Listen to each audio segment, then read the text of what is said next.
2:47 a.m. You are sleeping deeply.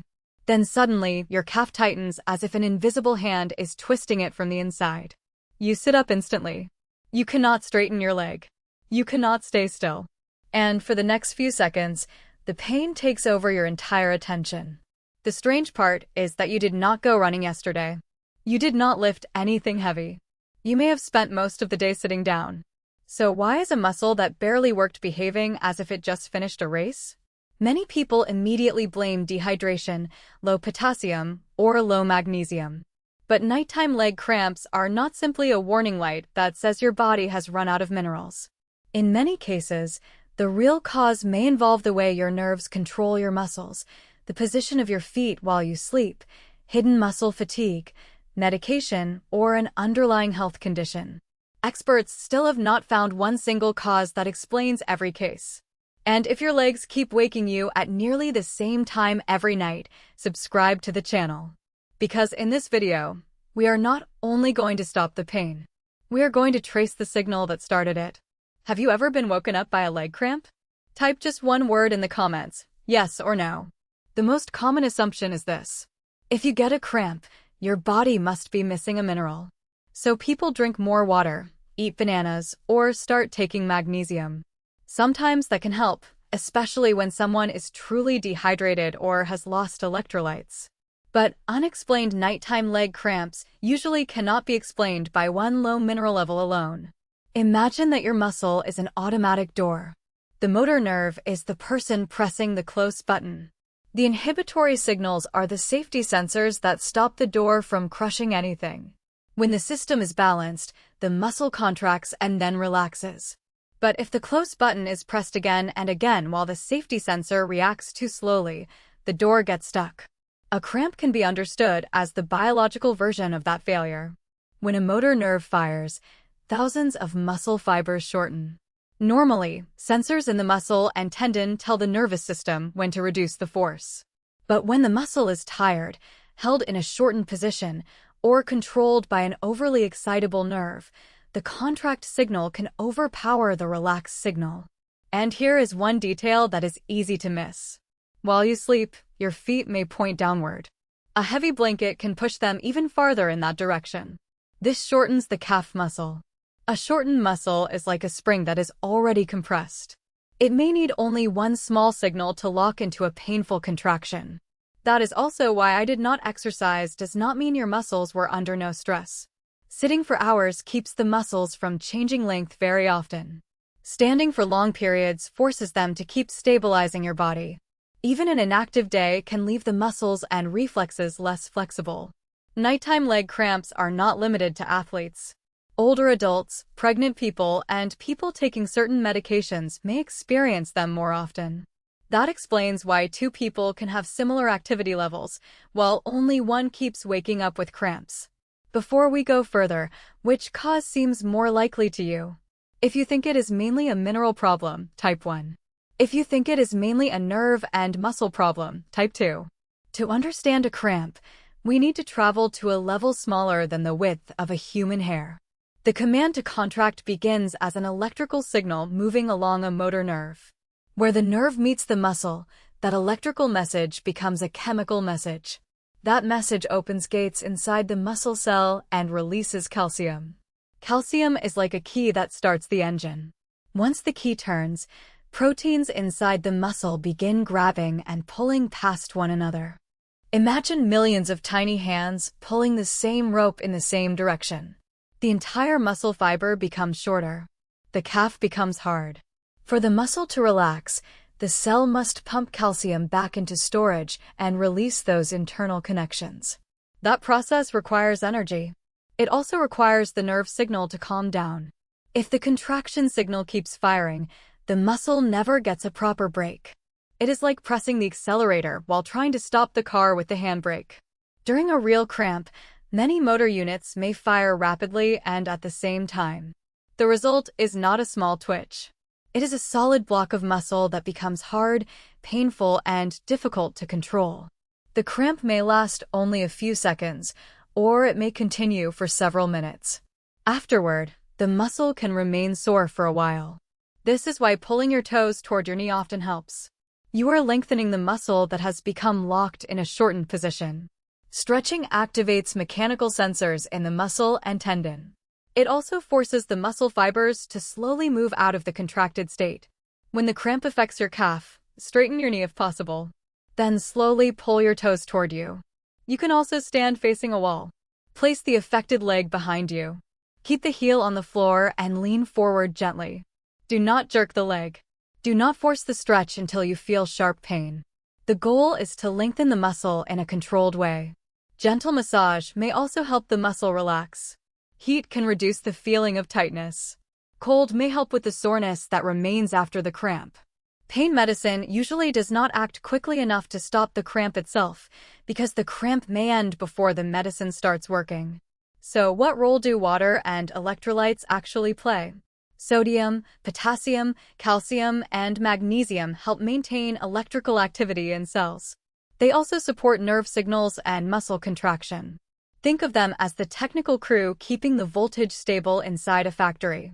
If the body loses a large amount of water or electrolytes through sweating, vomiting, diarrhea, or illness, nerve and muscle function can be affected. But may contribute does not mean always causes. Not drinking enough can increase the risk of cramps for some people. However, drinking huge amounts of water or taking supplements does not guarantee that the cramps will stop. The evidence for magnesium in unexplained nighttime leg cramps is limited and inconsistent. That is why you should not treat every cramp as a reason to take high-dose supplements. Some supplements can cause side effects. Some may not be safe for people with kidney disease, heart conditions, or certain medications. When cramps happen almost every night, the better approach is to look for a pattern and a possible cause instead of guessing which pill to take. Some medications may also be connected to muscle cramps. Drugs that change fluid balance, along with some medicines used for blood pressure, cholesterol, or hormonal conditions, may be involved. But never stop a prescription medication on your own just because you suspect it. Write down when the cramps began and discuss the pattern with a doctor or pharmacist. They can evaluate the benefits, risks, and possible alternatives. Now we are entering the more serious part of the story. Sometimes the pain is not only a muscle getting stuck.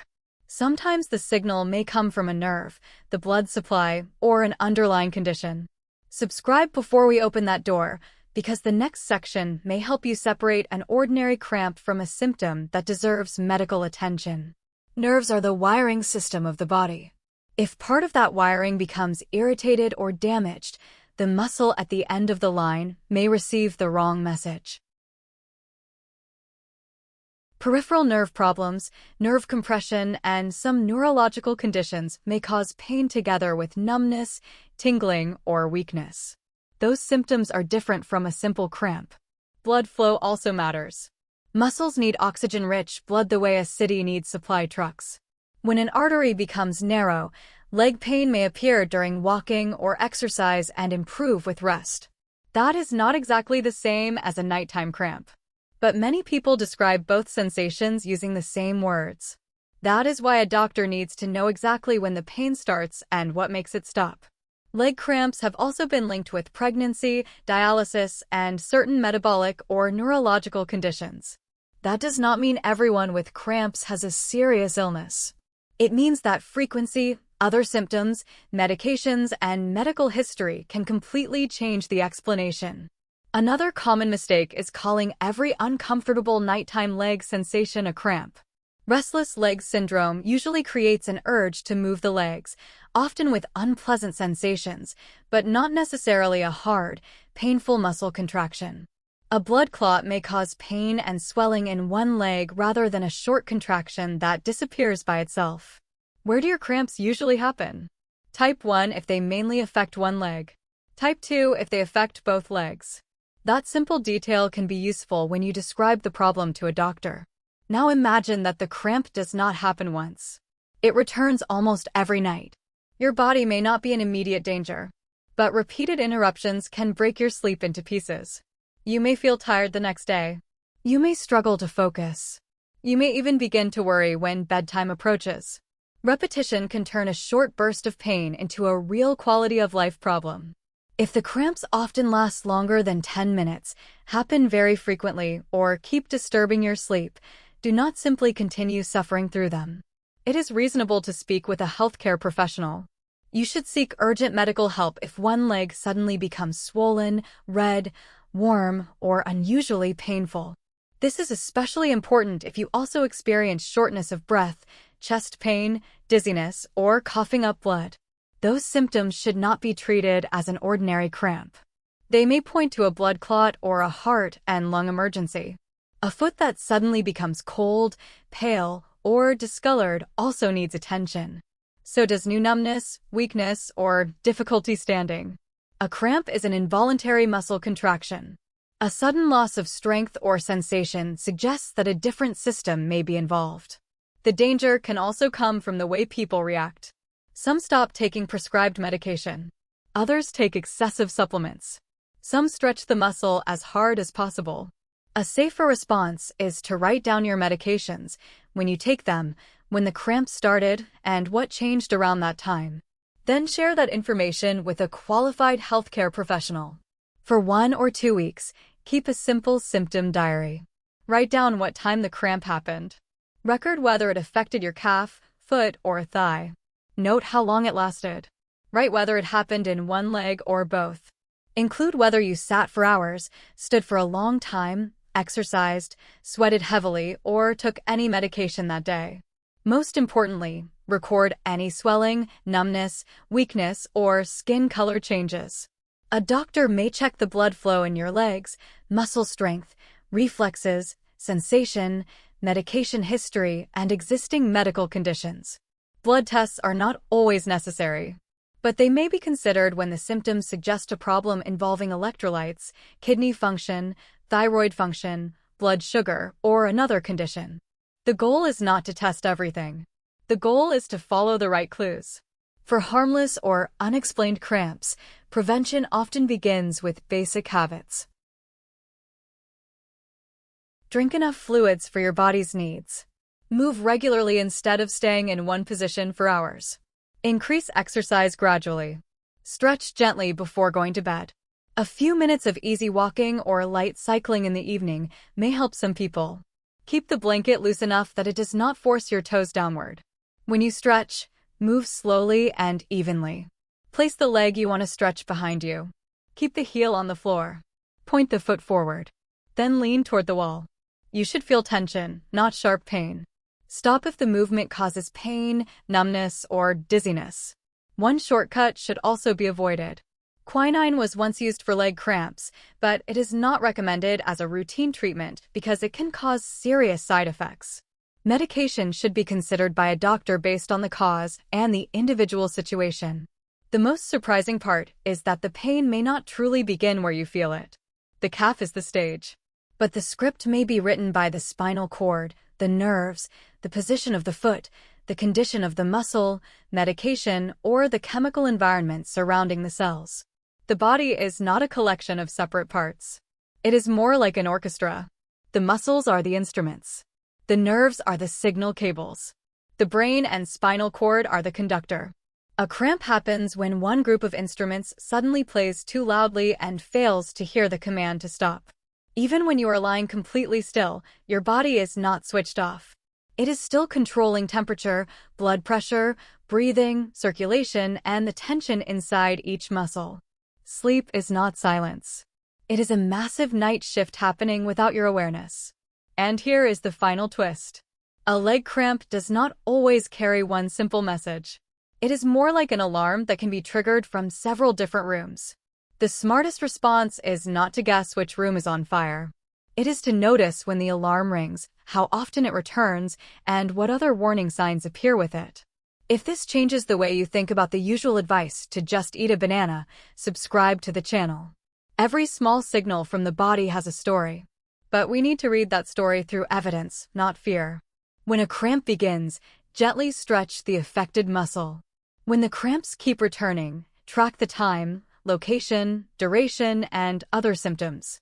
And when they happen almost every night, last a long time, destroy your sleep, or appear with swelling, numbness, weakness, or color changes, do not simply endure them. Get medical advice. But what if your leg does not become hard and cramped? What if it feels numb, burning, or full of pins and needles at night? Is the muscle still the real cause? The answer is waiting in the next video on your screen.